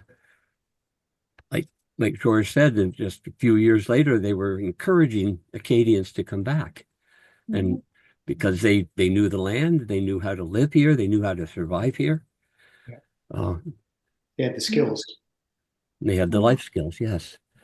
But they were always considered, they were Catholic, they were Francophone, so they were low Second-class class citizens, yeah. It took Third-class over a citizens. century, almost 2 centuries, to accept that, they were worthwhile in PEI. But Yeah. was it not? And that's strange too, because a lot of our settlement in PEI were Scottish Catholics And Irish Irish. Catholics. Yeah. What, In fact, we have a was it- Scottish priest here that came with the first Scottish family, and he preferred to go and work among the Acadians because of their happiness and joy, rather than the sort of sourly Scottish culture. And every time he went to minister amongst them, they had a party and whatever. Gordon, did you have something to add? Well, it was just to mention about the loyalists and stuff. We're talking about all this, and I just wanted to mention that. I know there's a Richard Moorfield that ended up in PEI as part of the loyalist, immigration to PEI. So I just thought I'd throw that out. Maybe George and James would know more about that than I do. Well, and Yeah, there's a number of loyalists who came to PEI, and they were given land, while the Acadians had to become tenants. But the Acadians seemed to get along quite well with the loyalists. They were around Bedeck, and they gave employment. They would buy things from the Acadians. The Acadians would work for them. But the worst that they had, I guess, that they started leaving the lot 17 on Malpeque Bay, was that the owner had brought some families from England, and at one point they had sons that they wanted to settle, and they wanted to sell them near their place, who was the next door neighbors were the Acadian farm. So they put pressure on the Acadians to leave and try settle elsewhere on the island. So that was, in the early 1800s. No, it's complicated, and it's depends on the areas at all. And at one point, like we were talking about names that were anglicized, like Perry. My mother was a Perry Poirier, and people think that they were forced to change their name, and that was probably the case. But like many immigrants, they since they were a minority, and those who had the power and the money didn't speak their language, they wanted to make sure that they could communicate. So Poirier to an English ear sounded something like Perry. So the ancestor of many of the Perrys, and I'm a descendant of that guy, Pierre Poirier, he a few years after the deportation, he would be employed by British people and other Acadians as lumbermen, or to clear the streets to build Charlottetown. And they would ask him what his name was, and they understood something like Perry. And in the 1770s, when we find his name in English documents, his name is Peter Perry. And he kept that name, the descendants. But they always knew that they were Poirier. So my mother's grandfather, sometimes he was a Poirier, sometimes he was a Perry. My mother was the same thing. On her tombstone, I put both names, Perry and Poirier. And sometimes if they were baptized by an Anglophone priest, it was usually Perry. If it was baptized by a nationalist Acadian priest, it was Poirier. Some Perrys moved to Rogersville, New Brunswick, and came back and reverted to Poirier. Some Poirier from Montcalm moved to Summerside, and the next day they were Perrys because they didn't want to be, they were trying to fit in the community, always try to fit in, like most immigrants who come from Africa, from different countries. When they have names that are difficult to spell or pronounce, sometimes they say, well, let's find something that it'll be easier to communicate than a word that most people cannot pronounce. Arsenals, very few Arsenals changed their name, but there's some who became Arnolds, Arnold, in the States, not in Canada. Although there's about 25 different spellings of Arsenault, but for sure. Yeah. But the spelling, people could, most Acadians for a long time were illiterate, but it's the way that you pronounce your name. You find Arsenault written Arseno, Arsenault. But then in the United States, somebody who doesn't know an Arsenault, they see the name, they pronounce it Arsenault. Yep. When I was a young boy, I had a boy on my school bus whose name was Arsenault. And one day I was with my Nana, and she was talking about arsenals that she knows. And I said, oh, we have something similar, but his name is Arsenault. And she scolded me. That's not how it's pronounced. I'll never forget that. There's a couple here in my town that are Arsenault, and I cringe every time. Yeah. And I say Arsenault, and they're like, huh? And I was like, no, that's how it's supposed to be. There's some jokes. There's Marie Noel who moved to the States and became Merry Christmas. I think that's one of the biggest questions I get with, French research in general is how did this become this? Yeah. And I'm like, I don't know. Sometimes I think they did it on purpose to mess with us because some of them are just so wild. Yeah. I can get the literal translations if you're going from like LeBlanc to White. I can get those. Some of them are just so wacky that I think I've seen it all until I've seen another one. And then I'm like, it blows my mind even further.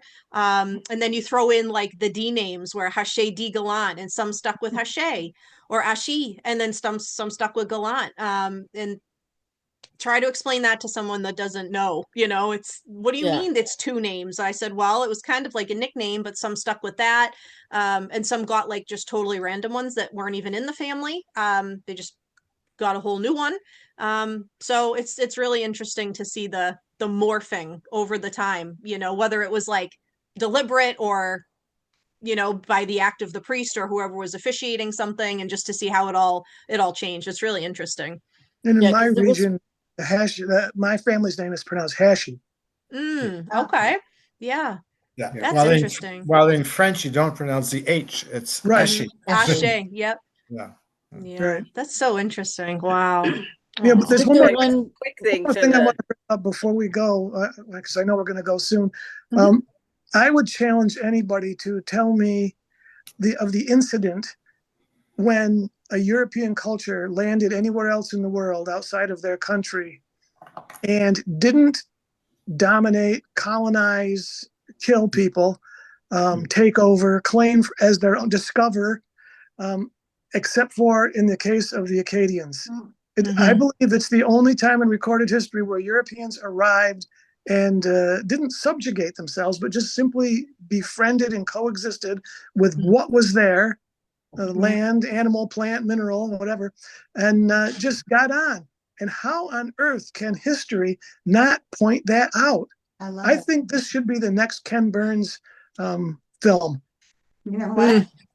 This is Well, the you have to, you have to understand that the Acadian population was not that big, 14,000, 12,000 is not that a big it's not such a big population, and the maritime provinces was quite big, so they could cohabitate with the Indians at that point, with the natives. But if our population had grown and grown and grown, would the same relationship had been kept? Well, it wasn't allowed to grow because it was snuffed out by the European colonialists who didn't like it and wanted to take it. And the Acadians, I won't use the word allowed, but they coexisted with everything around them, and they all were growing together. And we don't know what would have happened. That's the mystery. And that's why it should be a documentary, and it should be listed as a possible model for the way people should behave. It's the only time I've ever heard of this happening. I think you're 100% right. So here in Massachusetts, with Plymouth being the landing place, the birth of what became America when the Pilgrims landed, we had the exact opposite experience. And that's actually coming more to light now. So Columbus Day just passed for us, for Christopher Columbus, who, he found America, or whatever they say he did. The history we heard. So they've actually changed it to Indigenous Peoples Day, and rightly so, because let's celebrate the ones that are on the good team, minding their own business, and just came in. And I think George is right, like with the sheer numbers that were populating these areas and just pushing and taking and taking and taking. It's a whole different mindset when it's that many. And their plan, the French arrived and they found friends with the Mi'kmaq for a long time. They intermarried. I'm here today because of those unions, and so I think that's important to note, to think about, in these settlements, like what did you do wrong? And it's so easy for us to look now and be like, coming in, storming the place, taking everything that you think is yours and granted to you, versus coming in and saying, hey, we have this, let's trade, let's work together, show us this, we'll show you this. And you're right, we'll never know what could have been. The world would have been an extremely different place. It's an existential question, because as we know by the expansion model of the Acadians, they didn't start stacking up and building skyscrapers. We're all very clear of how they spread out and spread out. Acadians didn't allow things to get so overwhelming that we had to clear the land and wipe out a whole bunch of people to get them out of our way. This is what I mean by saying this should be a model, at least for discussion. And studying, and if it did succeed, for example, there would be nothing like we know today. because the wise people wouldn't have let Philadelphia turn into what it turned into, and Albany, New York turn into what it turned into, and having to clear the Iroquois out of the way. It would have been a much more fair and just and peaceful evolution. Yeah. Yeah. I hope someone does study it. I hope somebody does look at this and then says, let's figure out something, because Yeah. clearly what we're doing now isn't working. And Yeah. so go back to the basics, right? I just wanted to say before we wrap things up, what can we do for you, Nicole? What is it that you're hoping that we and then people watching obviously look at the list, contribute? Yep. Yeah. So as you're looking through, I still have a list of names that I'm adding to this name. So, I mean, if you reach out to me, I'm going to have my contact information and stuff available in the list. So Lisa, you'll attach that to this, Absolutely. and then this video is going to be attached in the list when that goes out. Yeah, So people can, whichever one they find first, they'll be able to find me. And I'm always around on Facebook too, and all my groups, so you can message me there too. And just like check your tree, look at the list, check your tree. If you see anybody, even if you're not sure, just let me know. I know I'm going to miss people. I know it's bound to happen with that many. Some of them literally just disappear off the literal face of the earth. We have no clue what happened. And so there's a lot of like NFI, which is no further information.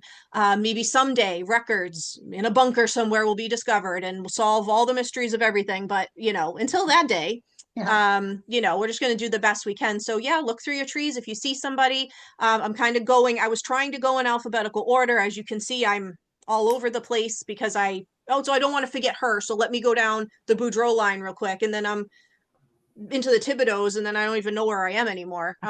So yeah. And then just the list is basically, what's your goal? Like, I want all of them on there. Yeah. I want all of them on there. I want to be able to just have their names in one place, as a research, resource, looking at it. I don't know if anything will ever be done with it in terms of like a memorial or whoever wants to take this and run with it. I say that all the time. I'm one person. So if someone wants to take this and go do something amazing with it, be my guest.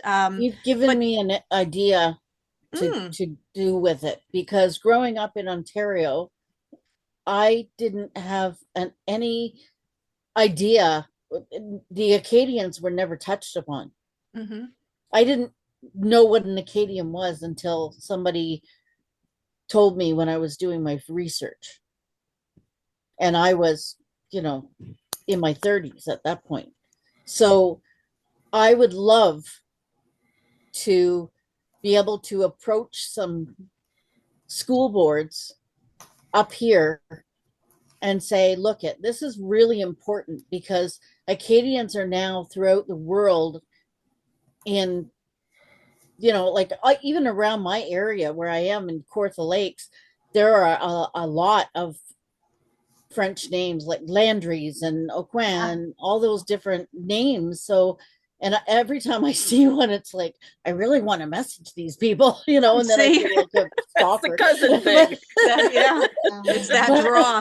But I would really love to be able to approach the school boards, even locally, to start out with and say, look, this is really important that this is incorporated into our Canadian history, because I think it should be, for like world history. Like, hey, this huge thing happened.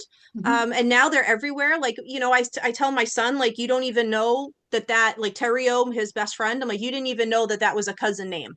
Right. And so I try to teach him, but like, he's not in the mindset yet to, grasp. But with all my talking, like some of the stuff, he's like, well, my vice principal's a LeBlanc.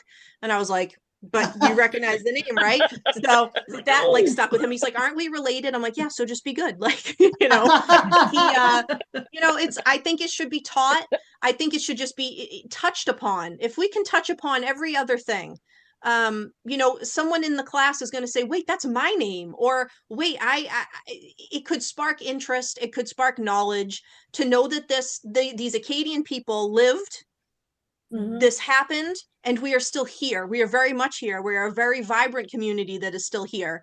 And we're doing our best to make sure that we're not forgotten. We were forgotten for a little bit, and we're really just trying to bring it back. So that the point of this is to just put it out there, have it all in one place. We can just look through it, and it is sad, and it makes us upset and sad. It's a lot. And I just feel like it needs to be recognized that this happened so many times. It's, and we've come a long way with like Acadian Remembrance Day and celebrating, with the Congress and stuff. Like we're doing all of the right things. So this just perpetuates it more, like even more forward, and just hopefully it helps someone's research. Like, hey, I just found out I'm Acadian. I know nothing. They can watch this video, learn a little bit about the history, what happened, and then dig into the individual people. They're more than just this event that happened to them. They're more than just how they died, right? So maybe they'll learn more. Maybe it'll spark interest, and then a whole new generation of people will come behind us that will carry that torch and just keep going on and on. That's the hope. So December 13th, you're going to release the information? Yep. So I'll publish that. Me and you will coordinate with when the video is downloaded and ready to go. I'll put a link into this and we'll coordinate it. And then that way I'll share it to all my groups. So it's available to everybody and it's free. I'll put it on my blog. I'll put it anywhere. And if, like Gordon, if you want to put it, for for the Acadian Museum, that's amazing. Anyone that wants it can have it, and it's a resource. And I'm just going to keep working on it till then. We're a month out, so maybe I'll get to 2,000 names. I might not sleep much, but I don't sleep much anyway. Lots of people will, I'm looking through my tree now, so. Yeah. And can I ask one final question, Nicole? Yeah. Okay. Really, why this has been a passion of yours for a long time? Why now? What is the compulsion now? I don't know what it's been on my mind for so long. Because like right out of high school, I got into, like, I'd always been interested in history, right? So I kind of got interested, and then being so close with my mom's side of the family, my Italian side, I'm very like the Bostonian Italian.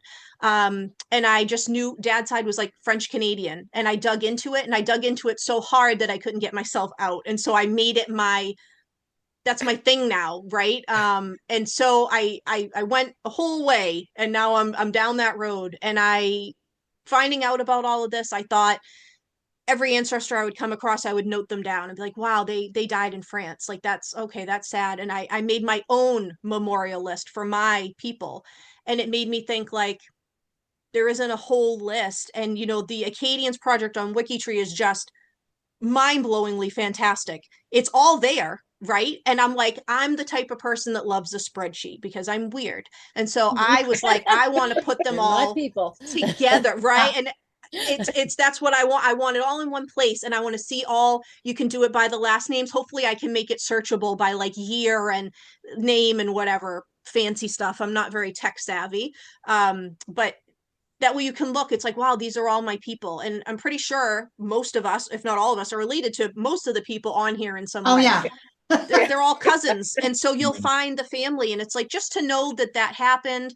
And we know about the ones that were living sometimes because we hear the stories passed down, right? Sometimes, if we're lucky.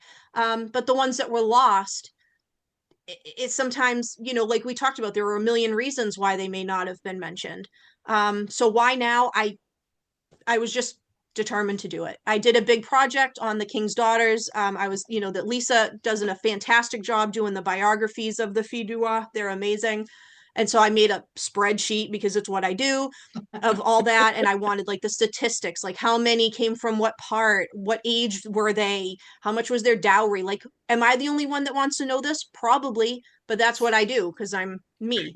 And so I released that, and everyone's like, this is great. It can help with my research. I said, well, if I can do 765 ladies, I can do thousands of Acadians. And so I was like, well, that was a good warm up. Let's just keep going. And so it's a spare time project. I'm still taking my like genealogy clients. I'm still helping as much as I possibly can in my groups. And I'm posting, I do these great, like, on this day in 1720, my so-and-so ancestors got married, and just little blurbs like, hey, we remember you on the day of whatever. It's just a way to keep it alive. So this is an extension of on this day posts. This is just before we go out, I just want to tell you, most of you might know, there's a new another Odyssey monument that's going to be unveiled this time at Port Royal, Port Oh, Royal, nice. Annapolis Yeah. Royal, on the 8th of December. So it's another big effort to get Yeah. the story of deportation known by the general public. And being on that commission, we often say, well, we'd like to have one in the New England states, but nobody has taken up the project yet. So if there's somebody who would like to sponsor such a monument, it would be nice to have it in Massachusetts. And Don't next threaten me is- with a good project. I will jump right into that. Oh, Leah's laughing because she knows I'm gonna. Yeah. I'm Yeah. over here like I'll do it. Don't She's go like, there. Nicole, Yeah, stop. You're doing too many things. But that I think that's a Mm. fantastic Yeah. idea, Yeah. and I might have to give the governor a call and see what we can do Of about course. that. That's course, really yes. interesting. And the other thing, Especially after we get our list done. yeah, Yeah. you mentioned we mentioned Stephen White's name. Mhm. Probably some of you are not aware. He's quite sick. He's still in the hospital. did He's been there for a few months. I was talking to his ex-wife Annette, who takes care of him quite a bit, and he's going to go into a home, but officially now he's retired from the Université de Moncton. So, and I'm not sure if he'll be able to do any work at all. I guess his memory is affected, and Oh. so, but I'm sure once things settle, probably the Centre d'études acadiennes University will decide what they're going to do with all of his research. Are they going to publish or put it online? Well, we don't know, but let's hope something will be done, because there's so much work that has been done since the two big books came out Oh in yes. 1994, and we're Yeah. all waiting for Yeah. the new books. Anyway, but it's too bad for I him. think But if you he's don't Oh, have the he's showing. dictionnaire, I think Ah, they do have Les Cahiers. I think they keep updating Les Cahiers. thank you. Mhm. what do you mean by the cahiers? On the University of Moncton site, like they have Les Cahiers of all the Acadian names that Stephen had done initially before the dictionary. I think I know. I think I know what you're talking about. Yeah, 37 I downloaded families. them all. They're all- Yeah. yeah. And Yep, I think yep. that they go through and they update as information comes through, Okay. because Oh, I that's have cool. noted some I don't changes. think so. No. No. No, but everything that all the information that he has collected, it's been digitalized, and so they'll do something with that. But when you're talking about the cahier, I thought you were talking about the cahier, the publication of the Acadian Historical Society that's now online. It's one of those cahiers. It has a 34 or 37 families Yes. Yes, that yeah. came out in 94 for the first Yes. Congress. Yeah. I think that's what you're talking about. It is. No, And I it's noticed not. that there were some changes of it online because it's There online. at were, the- but it's not updated anymore. No, Oh, okay. no. No. But it Hopefully, is- hopefully now that more things have come out. I mean, even like DNA research. You know, I was actually going to reach out to him about my work for the Gallant line, and I was talking to a few people about trying to do something further with that. You know, with the autosomal line, look for genetic markers and things. You know, now that I have like a big pool of, you know, Haché Gallant descendants, but you know, there's all different things that can be updated, which is I hope it gets done, and I wish him nothing but the best. You know, That's his one reason why knowledge. he didn't publish, not because he was updating since the advent Yeah. of Yeah. ADN, that he didn't want to publish anything until everything was settled, Right. with all the new research. But Right. But I do have the 37 families all together. Like they're actually separate PDF files that are available online at the University of Moncton. But I have them Yep. all together. So if anybody wants to write to me, I can always provide that to you. Yep, same for me too. And I have the dictionary if anybody needs some pages. You know, when I spoke to Stephen White about it, I said, is it okay if I share some? And he's like, that's what they're there for. It's very rare that you find a researcher that wants to share, you know, obviously not the whole book, but to be willing to say, like, that's why I researched it, that's why I published it, that's what it's there for. You know, help. He was paid by public money, you know, he was paid by the University of Moncton, that's subsidized by the governments. So it's not his property, really. Yeah. Right. Yeah. Well, you know, there's always a bad apple that's like, don't, yeah, I know. He's just fantastic. Wish him nothing but the best. And I have full ancestry if anybody ever has any questions as well. See, everyone wants to help. Oh, see, this is what I love about your group. And I have my DNA done in case anybody decides I have my DNA. If anyone wants my research, take it, run. I always say, like, I can't do it all. Like, just I want someone to like show up at the door and be like, can I have, like, here, go do something more than I can do with it, right? I think it's just amazing. We're all doing our own part to keep this going, to stay connected, to keep building these relationships. It's like heartwarming. It really is. I hope we're making our ancestors proud with everything that we're doing. All right. I can't thank you guys enough. Thank you so much for everyone. Lisa, thank you for pulling this together. Lisa, thank you so much for having us do this. I'm sure Nicole will be sending us some information and you know, something just kind of to follow up. And if any of you have other things you go, oh, I should have mentioned that, perhaps we can start an open dialogue of, you know, we can send it to Nicole and she can share. Absolutely. Thank you for including me. I appreciate It's lovely to meet everyone. Nice Thank meeting you, all. everybody. Thank you so much. Thank you, my cousins. Bye. Bye. Bye. Au revoir, mes cousins. Au revoir. Vive la Acadie. Good night. Bye.